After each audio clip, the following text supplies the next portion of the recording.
started with a failure, but my father was standing with me. He said, no, it's not failure. Yes, you missed it. You mishandled. No problem. What were your focused areas that help you to become a CFO? We become sometimes too conservative, more than what is needed. They spend time, how I can stop this transaction. This is the mindset of typical accountant. You need to think as owner of the business. The more you understand, the better input you can add there on. How they can balance out this relationship of leadership and technical skills. Learn, unlearn, relearn.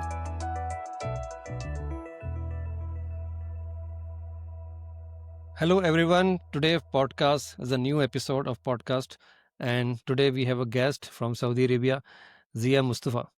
Zia Mustafa has done his ACMF from Pakistan as well as he has done his MBA as well. He's living in Saudi Arabia since many years. He started his career from Pakistan as an assistant manager. Then he moved to Saudi Arabia as a head of planning, where he progressed very fast and he became CFO.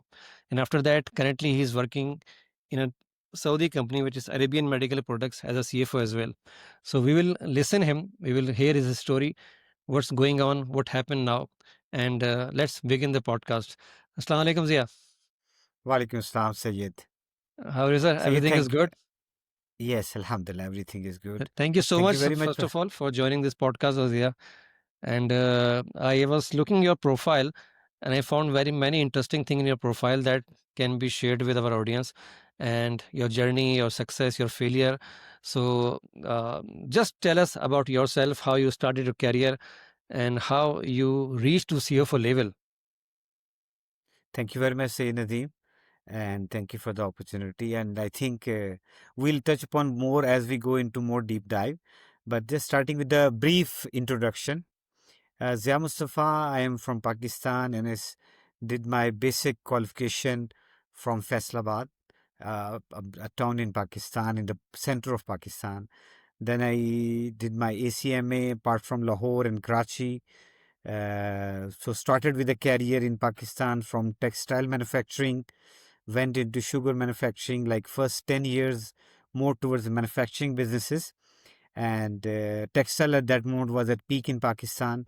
And then started with supply chain and logistic in 2006, worked with the leading logistic company in Pakistan, National Logistic Corporation. We'll talk about later because there were many challenges and many successes and failures and how that opportunity capitalized. Moved to Saudi Arabia in 2011 and worked with a very leading group here, Muhammad Yusuf Nagi Group, in FMCG sector, automotive sector, and has a lot of progress there, alhamdulillah. And recently moved to Riyadh, from Jeddah to Riyadh, and currently I'm leading a healthcare manufacturing division as a CFO. We are in the local business, we are in the export market, and it has been an amazing journey overall. Okay, thank you so much, Zia. How difficult was it leaving from Jeddah to Riyadh? Yes. So I think there are plus and minuses, but people living in Jeddah, really they love Jeddah because you're very close to Haramain. You're 1 hour from Makkah and you're 4 hours from Medina. So there is no comparison to that part. Coming to Riyadh, Riyadh is the capital city, have better infrastructure, more in the business, being the capital city. Like Karachi in Pakistan is Riyadh in Saudi Arabia. Lahore in Pakistan is like Jeddah, more lively city. So there are plus minuses. But anyone who moved from Jeddah to Riyadh always miss Jeddah. I remember we met last time in a conference, and you normally used to travel from Jeddah to Riyadh for such kind of conferences. And since all the conferences are in Riyadh, so you don't need to move from Jeddah now. Yes, there is some cost optimization going on at the moment. Yeah. The same money we are using and the same budget, we haven't reversed the budget and the accruals we are using going back to Makkah, Jeddah and Makkah for the flights. So the budget Yeah. is there, but alhamdulillah. Zia, back to the topic. You are currently working as a CFO. So can you tell us any moment that is there any plan that you will become CFO in past, or it happened suddenly? Basically, I think, to be honest with you, we both have studied with our mentor, Slim Sufi. The strategy and leadership program with Slim Sufi, this was somewhere in the year 2011-12. So we interacted with him. We started studying other than finance and accounting, more towards strategy and leadership. This is where I think I started looking into, like, we have all the ingredients in terms of qualification coming from, like, I have been very fortunate to work with leading organization. The textile organization I worked was the leading in Pakistan at that time, Kohinoor Textile. It was the biggest unit in Pakistan at that time. System, process, capability in terms of people. Then the National Logistic Corporation was again the largest one. Muhammad Yusuf Nagi in FMCG and automotive is FMCG at that time, and automotive now is also one of the leading. So I think then we looked into the profile, we look into the experiences and the people that we work. So this was a feeling in 2011-12. We are not short of anything, maybe more towards strategy and leadership, that we equipped ourselves with our coach Slim Sufi. And I think from there onward, started seriously working on that part. And then that happened in a period of next 2 to 3 years. So, what were your focused areas that help you to become a CFO? I mean, people are qualified CMA, they are chartered accountants, they are ACCA, but even then they are struggling. So, what was the defining moment for you that you became CFO? Sayyid, like, to be honest with you, I think communication is the key area. Okay. And I salute my father. He has really worked hard me in terms of my communication from a day one. My father has been a university professor, and he Oh, used to communication was his area, and I was his elder son. He really invested on me in terms of communication from the grade 8. My writing, my spoken English, I was a debater all the time. So I think communication really made a true difference. And then I was very fortunate, as I said earlier, in terms of working with leading organization, with my colleagues. They really added value to me in terms of my profile. And then I upgraded myself in terms of strategy and leadership, which was missing up to some extent till year 2011-12. Slim Sufi bridged that gap. This is how I think communication is the key for me. but I remember we used to attend many courses on communication skills. I remember, but Hmm. even then, it was not helping us to improve. Hmm. So that was a challenge for me as well. But by the time I realized that only attending course will not help you, you have to Hmm. take a risk to speak. You have to face the audience. You have to take. So, what was your experience to of improving communication skills from your side? What are the steps you have taken earlier? So my father made me a debater in grade 5, and that was a failure for me. I went for Debater. a debater, okay, in grade Okay. 5.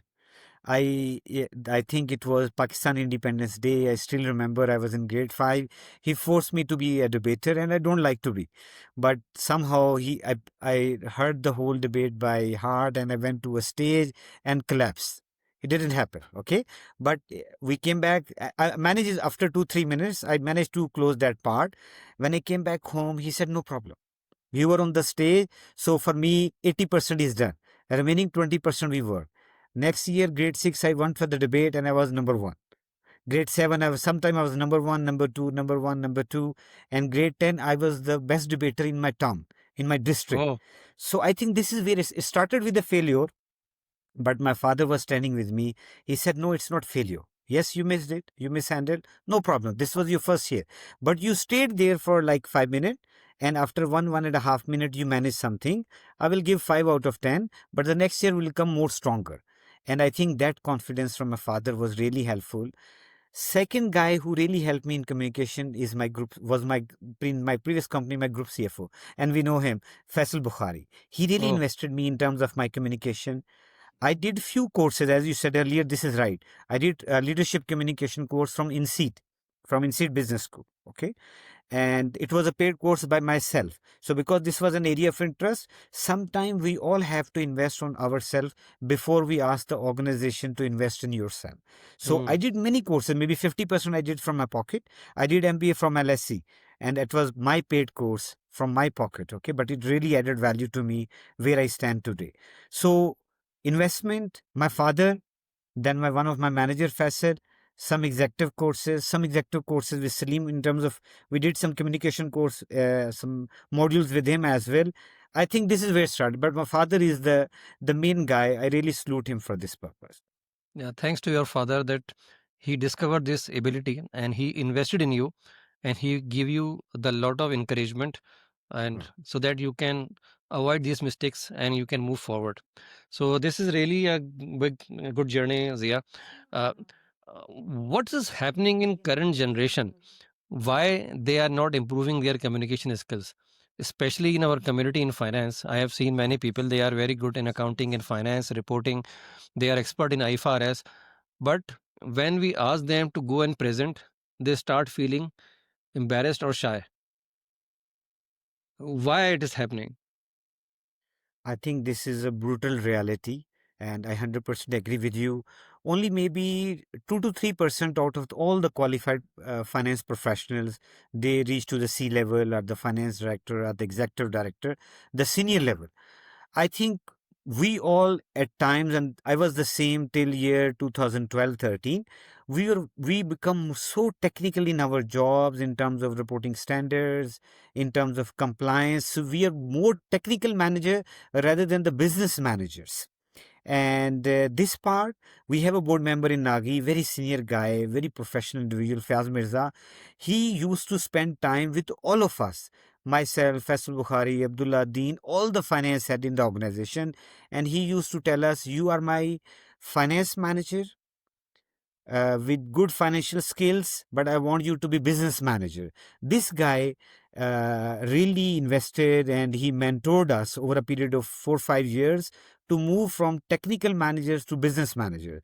He said, you are my business manager with very strong financial skill analysis skills, but be business manager and business leader. This gentleman started with Nagi Group like maybe 30 years ago when the group was around 300 million, and now the group is mashallah around 25 billion Saudi Riyal plus. So, as I told you, I have been fortunate, more lucky in terms of the colleagues and the mentor, but I was selecting them also very carefully. I was selecting them very carefully as well. So, this has played a very vital role in my professional career and the personal career at the same time. Amazing. I'm receiving multiple questions from different people that people are not able to balance out on technical skills and communication and leadership skills because when they Mm, start focusing on technical skills, they said how we can focus on such skills. When they mm. focus on leadership skills, they lose focus on technical skills. So, in your experience, how they can balance out this relationship of leadership and technical skills? I think this is a very valid question, and honestly, it's not very easy to handle as well. But once you start, like let's assume we divide the like the career into three stages: the managerial level, then director level, and then the C level. I think you posted a few days ago, and I look at some posts from your side as well. Once I think my input is like once you are to till the manager level, maybe you are 75% technical and 25% managerial or the soft skill. The moment you reach to the director level, maybe it becomes 50-50. You need to be technical, you need to be business controller, financial controller, but then the business manager. The moment you step up next to the C level role, now, and this is true, maybe all the CFOs, all of us, yourself, myself, all the leading guys, we spend now, I at least spend maybe less than 25% time on the technical. Today, like if I look at the whole day, maybe I first 2 hours I was with the sales team looking at the whole plan for next year, the phasing, the new projects coming. Then we are meeting with the production head, looking into there is one plant coming from France, and we are trying to expand the production capacity. In the last, I think right after the lunch, we are sitting with the CEO and the leadership team because we want to start with the new production facility in most likely in Riyadh. We had two options to choose which location we go, and maybe last 1 hour I spent with my finance team, with my three finance managers, looking into the weekly finance, where we stand, and what are the key activities we are working on it. So maybe as you go higher, your soft skills, communication, emotional intelligence, leadership, strategy, that becomes around 75%, and you need to do it very rationally and very intentionally to change yourself from your comfort zone to your non-comfort zone. I think you talk about rightly about the focus. When you start your career, your focus 20% is on soft skills and 80% on technical skills, because you are going into the newcomer in the company. So they can test you, right, for some Right. assessment. But when you move forward after a few years, your focus should start changing. It doesn't mean that you lose focus from technical skills, but you have to balance out. Right. And the people are balancing out such kind of skills. They go long journey to the CFO level. I think this is the right thing that everybody has to follow. Agreed. And one more thing, Sayed, what we all do sometime and we miss, we start getting involved ourselves into our comfort zone, which is the financial reporting and accounting. Hire a good team, decentralize, train them well, coach them well, and then slowly, slowly get out of it. Let them make some mistake. We all have done many mistakes in the life, okay? No one who will not do the mistake will not learn. Let them make mistake, closely watch them, take some calculated risk, and slowly, slowly get out of the technical towards the communication, leadership, looking at the bigger picture. I was doing the 5 year business plan. So we agreed the assumption for the 5 year business plan, the whole framework. But then the team will build it bottom up. Okay. No, you are very well said that focus is important and investment is important. Investment doesn't mean that you have to invest money every time. You have to invest time. You have to spare some time for learning out these kind of skills. Make the inspiration from the people around you and learn for many things. So I will move forward this as you are working as a CFO, Zia. So what are the main challenges you are facing in these days because of many technologies coming, AI, BI, many things are part of now business. So as a CFO, how do you see the challenges in these days? Okay. So if I divide my career into two portions, I look at an area before 2006 and after 2006. So after 2006, I have been to really leadership role. I was a general manager finance in Pakistan. That was one organization. Then Saudi, when I came, I became the consolidation manager for the group. And that was something around like $1 billion dollar plus. So, and then now the CFO in this organization. Challenges do change from time to time. The challenges which was there from 2006 to 11 was little different. 11 to 24 was little different, and maybe from 18 to 25 is now different. So when I became the CFO from there onward. So if I look at from 2006 to 11, I was in Pakistan. It was biggest, largest supply chain organization. It was a government organization, and we moved it to semi-government, and then we went for IPO. So it started in 2006, honestly, Sayed, with where they used to record the revenue in the manual books. Okay. I have Okay. seen the manual books. Okay. Then we brought system there. We were working with in Pakistan AF Ferguson. They were our advisor. We worked with the PwC, bringing the right system, training of the people. We put some computers at like 38 locations in Pakistan. And then we reached to one level, Sayed, because you're also one of the expert in supply chain logistics, we would reach to a level where we're calculating the profitability by trip in 2008. In saying in 2010, 12 is okay, 15 is okay, but I was doing that in year 2008. Started in 2006 when it was manual. Everything was manual. So 2 years, first of all, the leadership team was selected, the right team. Then we brought the right advisor, right consultant. We went through a like 360-degree change. And then we did first the warehouse optimization, supply planning, demand planning optimization. Then we worked with the transport part. At that moment in 2009, I exactly remember, NLC was end-to-end logistic. We were doing road, railway, air transportation, and we were calculating profitability by each activity, like in the warehouses, in dry, frozen, chilled, dry transport, frozen, chilled transport, air transportation. And we started Pakistan Railway, and we started the goods transport in Pakistan by NLC. So at that moment, NLC was having 4,000 trucks fleet size. 2008, 4,000. That was the largest fleet size in the world at that time with one organization. Now there is one Chinese company at the moment, above 4,000. So this is where we come. Started from zero. This transformation, this journey in NLC really helped me. When I moved to Saudi Arabia and Nagi, here the systems was quite better from where I started in NLC. But like I worked on planning, consolidation, got very good exposure with some multinational distributors like Mars, L'Oreal, Reckitt Benckiser. Then we later on with the automat in the BMW, Range Rover, lot of learnings from the good practices. Then we used to do reporting and financial closing like on fifth working day. We brought it to second working day. Reporting used to happen like with lot of pain. We spend around, as you said, not all the investment is in terms of money. We invested around 14 months a year to came from seventh working day to fifth and then to the second working day, and consolidation on a click of a button, like for 12 billion plus consolidation. And one organization was using Oracle, other one was using SAP through Hyperion, and using lot of technology and digitization went into that. Here the challenges were different.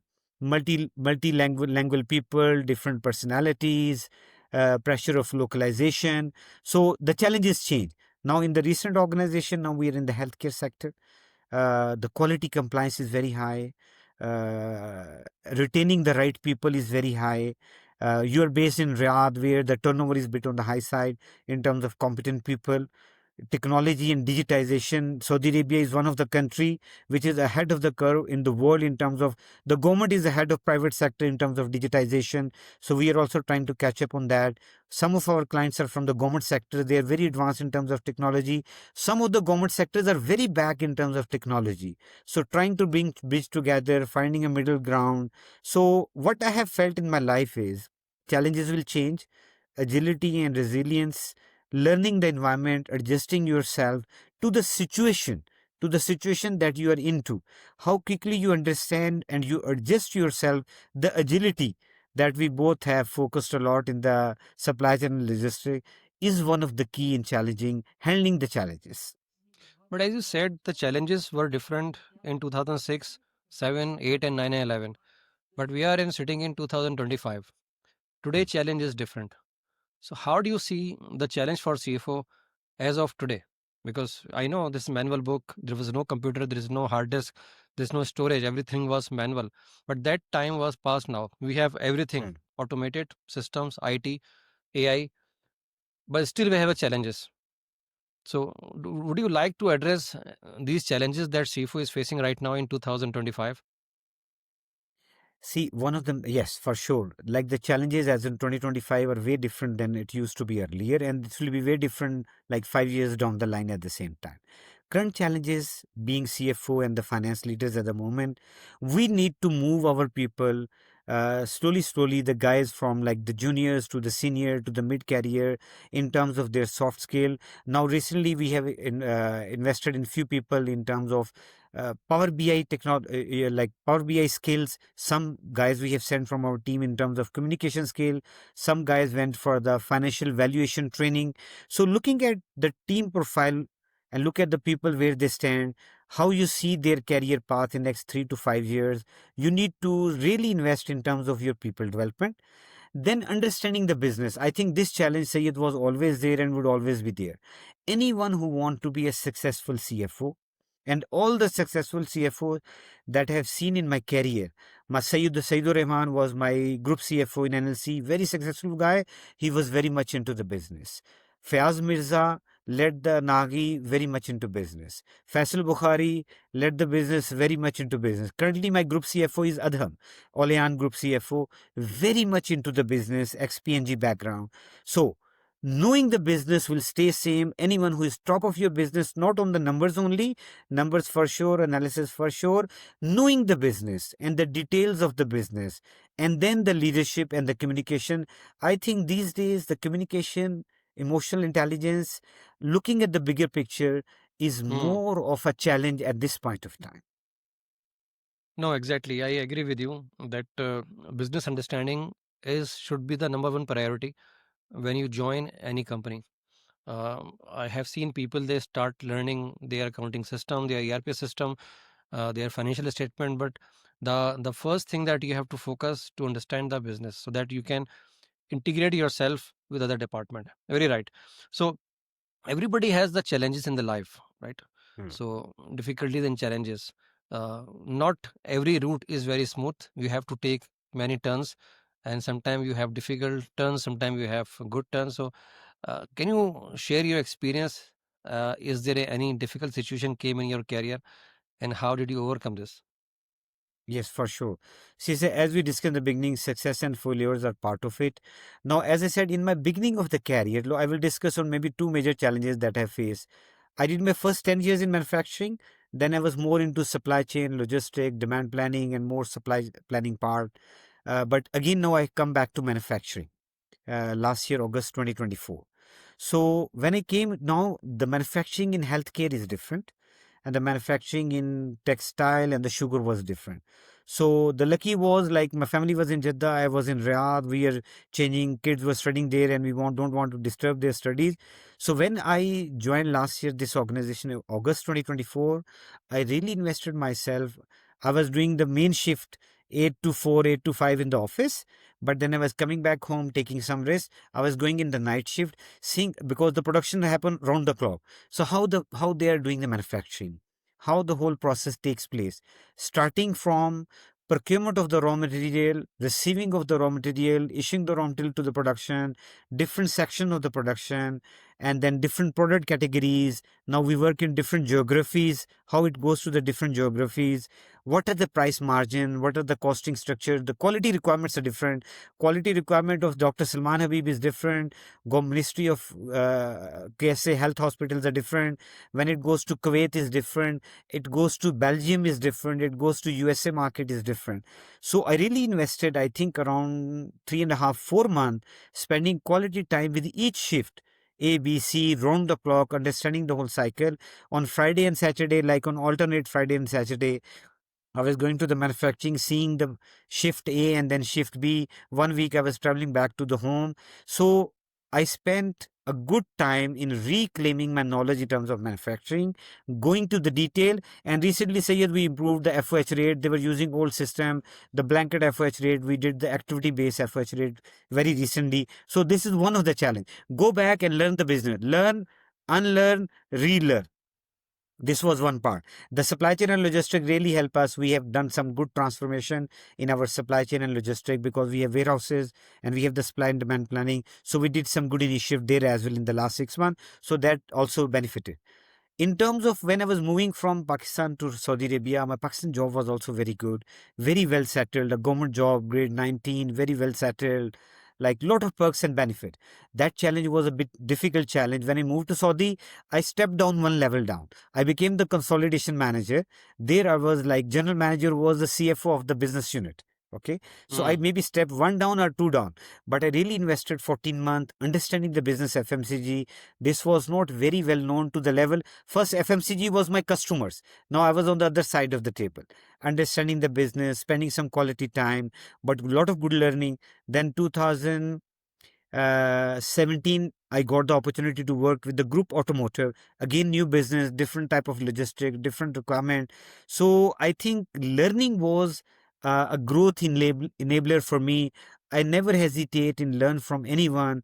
So from my peers, from my colleague, going to the sales team and learning business from them. I have been in my van channel time to time in business trip, understanding how they struggle when the salespeople go for the deliveries. So again, understanding the business. The more you understand, the better input you can add there on business. The more you understand, the better input you can add there on.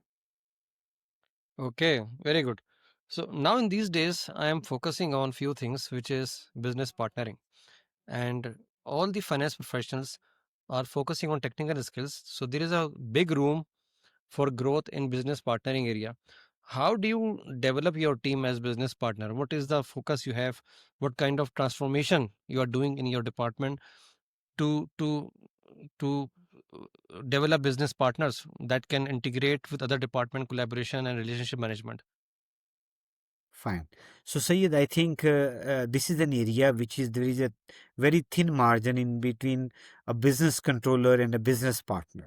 Okay, and there is a lot of debate from time to time being a business controller or a financial controller and a business partner.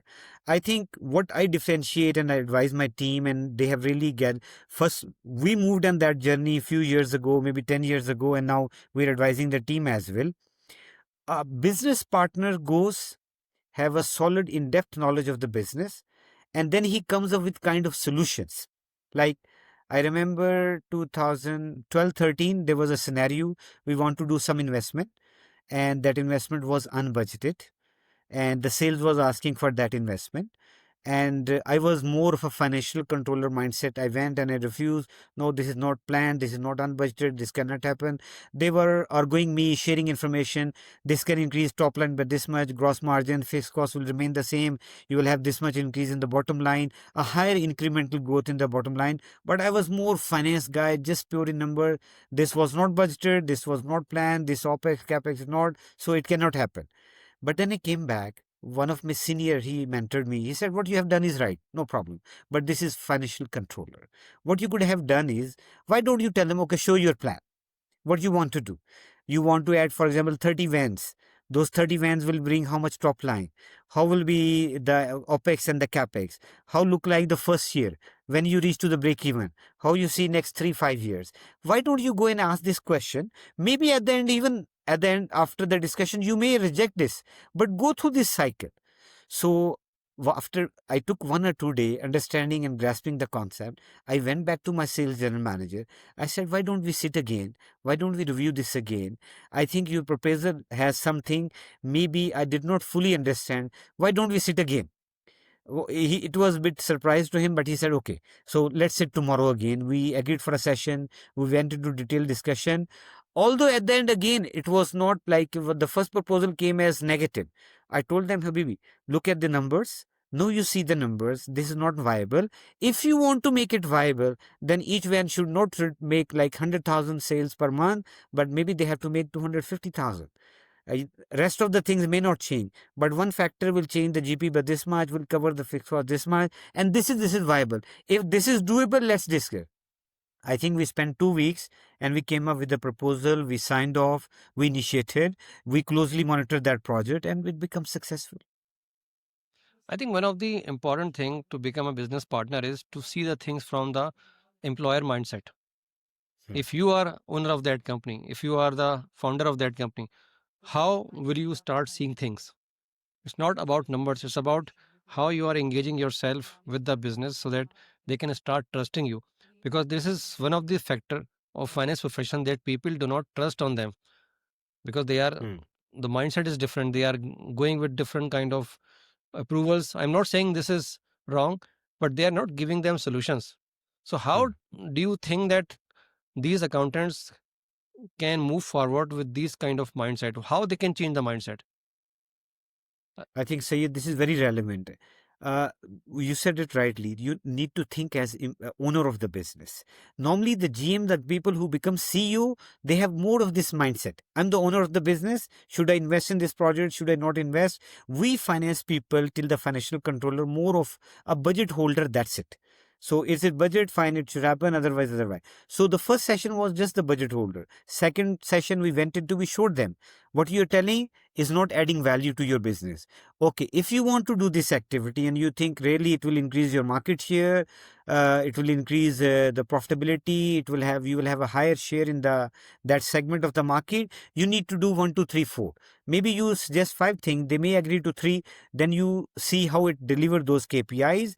100% agree. The finance business partner.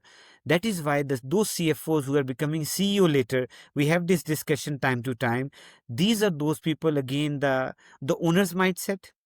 They think as owner, they take the responsibility, calculated business risk. They look at multiple scenarios. This is very important. Look at scenario ABC. Look at the worst case scenario, the best case scenario, and the most likely, and go be conservative, but not too much conservative. I think this concept also hurts a lot of us, the finance profession. Conservatism is good, but up to certain limit and extent within the norms. Sometimes we finance people, as we are the left brain people, more rational structured, we become sometimes too conservative, more than what is needed. So I think this concept also need to get adjusted within our finance basic study patterns. Actually, we work as a policeman. We want them to pay the fine. So we find Hmm. something for them. I will not process this transaction because this is missing. So they Yeah. actually, the mindset is to find, to delay. Yes. They find the things to delay. They spend time how I can stop this transaction. This is the mindset of typical accountant. Agreed. This is the difference from financial controller to business partner. Yeah. You're finding out where they are over budget, overspending, over budgeting, under delivering. Or second, yes, you are over budgeting, under delivering here. What do you need to do? This is the next part. I think once you start thinking on this paradigm, what is how you need to be? Yes, you are over budgeting in OPEX. So what you do so you maintain the bottom line? What you do so you can compensate the overall results? So I think this is the journey where the journey starts as a business partner, and this goes long way towards CFO, and then the CFOs we are seeing like 10, 15, 20% CFOs turning into the CEOs. These are the same people who are employer and the owner's mindset. But this is one picture, right? That you are becoming business partner. But what about the acceptability being a business partner from other departments? So how CFO is injecting his role for the acceptability of the partners? Because if you are going with supply chain, you are going HR, you will say this is my business partner. So they Right. will not treat you as business partner in the beginning. It will take some time. So there is a challenge, there is a gap, because they have not seen you as a business partner, they have seen you accountant, but your mindset is going to change. So how Right. CFO is helping business partner for their acceptability in other department? So I think very valid question. I remember in 2011-12, when I was the consolidation manager, the whole group payroll was with me. And you need to earn your trust and confidence over the period. It will not happen over one day. The final settlement in my group was taking like 40 to 45 days. Okay. And people were really struggling if final settlement takes, and I'm talking about a group which was one of the leading at that time, still leading, but 40, 45 days. We took a small project. We worked with the HR, look into their pain areas, our pain area. We come up with something around 17 days in the first cut. And few years ago, it reached to 7 to 10 working days, which is best in class. The moment you resign and the moment you get your money, when everything is done, 7 to 10 days. But it took time to sit with the HR. First, what we are doing, our team was doing, we're telling HR the mistakes are on your side. You are delaying it. They were saying no, the delay is on your side. Clearance is not happening. The guy is sitting in Tabuk, he's sitting in Hafulbatan, so the delay is happening. Up country warehouses, up country sales department. The supply chain guy is sitting in Damam, for example. We sit together. We said, okay, why don't we list all the problem? And this is our problem. This is not HR problem. This is not sales general manager problem. This is Nagi implies problem. Where are these problems? Let's work together. We have certain areas to improve. You have certain area. Work as a team, and we'll come up with solution together. It took us around like 6 months, and then over 6 months we earned the respect for each other.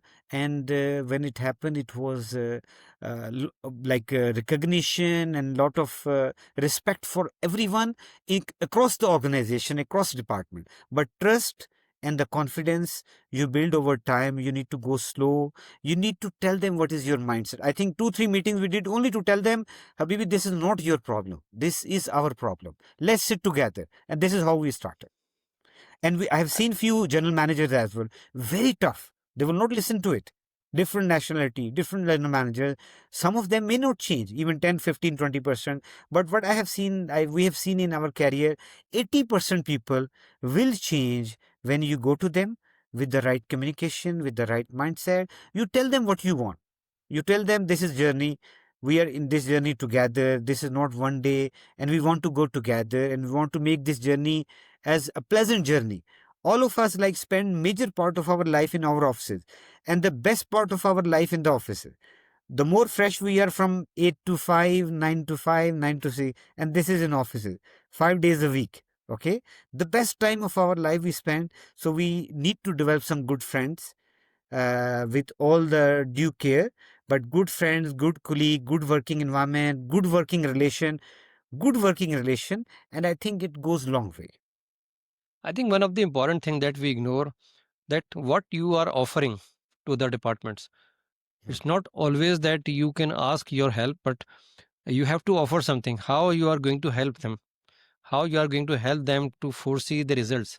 How you are helping them to achieve their targets? How you are helping them to decrease the cost? So they have the challenge, and they don't have the full visibility of financial, but accountant has the full visibility of financial. They are in the good position in helping them. to give them some visibility, what is going on in their budgeting, what is going on in the sales, what customers is going out, which customer is going down, so they can have lot of visibility of financials. So this can help them go with Hmm. them with the helping mindset, not with the challenging mindset. So this is one of the things that people don't understand, that you have to offer something. That offer will help you to start working with them. It will help you to build trust. It will not happen overnight. Hmm.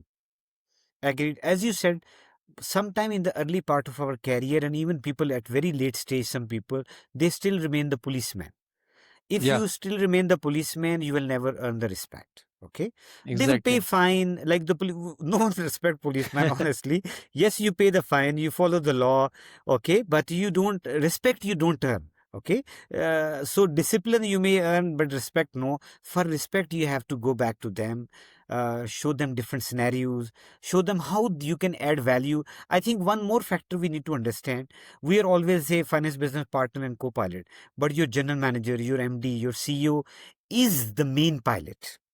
Okay, you have to support him with the right navigation, which way you're going, with this speed, with this direction, where would you land there. So this forecast planning, the analysis part, so we have more better understanding of numbers, way better understanding of number than the salespeople, than the other business cross functional team. So you need to show them where are you going. You are their dashboard, you are their navigator. So I 100% agree, you need to come up with your offering so they can see what you have and how you can add value.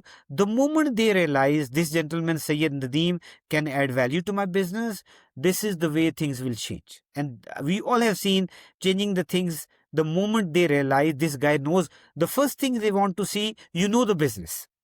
So spend time understanding the business. When you speak the common language, the language they understand, the business manager concept, from the finance manager to business manager, understand business, then convert into numbers, portray the numbers better, the storytelling, the finance business partner. This is where you start earning respect and trust, and this goes long way. And I think who can understand business better than finance? They can connect all the pieces, because the visibility finance has, no other department has this kind of luxury. Hmm. So we are end of podcast. Zia, any advice for the people like us? What they have to follow? How? What is the problem? They are not growing. Can you give some suggestion to them who is listening this podcast? So I think summing up, Sayed, I see as we all progress in our career journey, we need to learn, unlearn, and relearn certain things. Okay. When I started learning driving, it was a manual car. Okay. And it was very difficult to learn driving on a manual car. Okay. So when I started teaching my son recently, 2 years ago, driving, now it's automated cars. Very easier. But driving remains the same, the concept being a driver. But the tools, the systems, the technology is helping you big time. So the level of technology and the information that we have, the chat GPT, the AI, and then the human intelligence. So there are a lot of resources available as of today. We need to capitalize on those resources. But I think the mindset is the first one. Or we need to decide ourselves, are we a financial controller or a business partner? If the mindset is right, as more towards adding value, what offerings we have, then we go understanding the business in detail. Nothing will happen if we don't understand the business. Understand the business, work on your mindset, build your communication skills, soft skills, emotional intelligence, very important this time. We all will have failures in the life. There is no one guy who can be as successful and he say he hasn't had failure. We all had failures, many failures in the life, but keep capitalizing, keep learning, don't repeat, keep moving. So, mindset first, understanding business, communication, bigger picture through strategy and leadership, being emotionally intelligent, I think is the key at this point of time. And being digital savvy and tech savvy is as we are speaking together. I think these five, six major buckets are the building blocks, are the key to success to the senior finance leaders. Rightly said. Mindset is everything. That start with everything, and mindset open your mind to see the opportunities, and that is a real thing that you can start seeing it and start taking it. because not everybody is able to see the opportunity. I have seen many people, they are start from the problems and they start living there. They don't see there is an opportunity when there is a problem. So thank you so much, Zia, for this podcast. I think it's a very valuable podcast. I also learned many things from you. And see you soon. Thank you so Thank you much. very much, Sayed. We all compliment each other and we all have learned many things from you. This is what the life is. Thank you for your time. Thank you very much.